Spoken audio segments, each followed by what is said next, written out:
కత్తి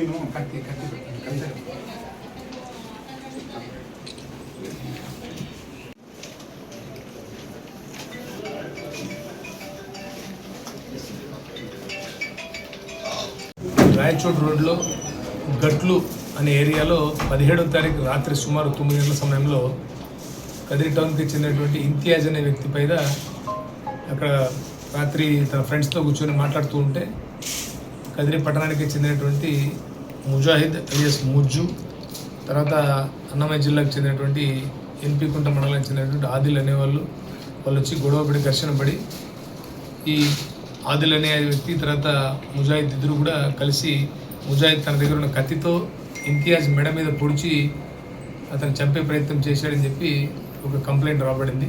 దానిపైన కేసు నమోదు చేసుకున్నాము. ఆ కేసు నమోదు చేసుకుని ఆ కేసులో అన్ని రకాలుగా విచారించినాము. విచారించిన తర్వాత ఈరోజు ఆ కేసులో నిందితులుగా ఉన్నటువంటి ముజాహిద్ అలియాస్ ముజ్జు అనే అతన్ని, తర్వాత ఆదిల్ అనే ఇద్దరిని కూడా అరెస్ట్ చేసి వాళ్ళు ఈ నేరానికి ఉపయోగించినటువంటి ముజాహిద్ ఉపయోగించిన కత్తిని కూడా స్వాధీనం చేసుకున్నాము. ఈ ముజాహిద్ అనే వ్యక్తి గతంలో కూడా ఒక 307 అటెంప్ట్ మర్డర్ కేసులు ముద్దాయి. సో ఇతని పైన కఠినమైన చర్యలు తీసుకోవడానికి మేము ఉపక్రమిస్తున్నాము. కదిరి టౌన్లో ఎవరైనా ఇట్లా తాగిన మత్తులు ఎక్కడన్నా గొడవలకు దిగినా వారిపైన చాలా కఠినమైన చర్యలు తీసుకోవాలని మా ఎస్పీ గారు, తర్వాత మా కదిరి డిఎస్పీ గారు వాళ్ళ ఆదేశాలతో మేము ముందుకెళ్తున్నాము. మీరు చూస్తుంటే ఈ మధ్యకాలంలో మేము ఈ డ్రంక్ అండ్ డ్రైవ్స్ పైన కూడా ప్రత్యేక నిఘా ఒకటి ఏర్పాటు చేశాము. సో ఖచ్చితంగా కదిరి టౌన్లో నైట్ టైం ఎవరైనా ఇలాంటి గొడవలు అల్లరి చిల్లరగా తిరిగే వాళ్ళపైన కఠిన చర్యలు తీసుకుంటాం.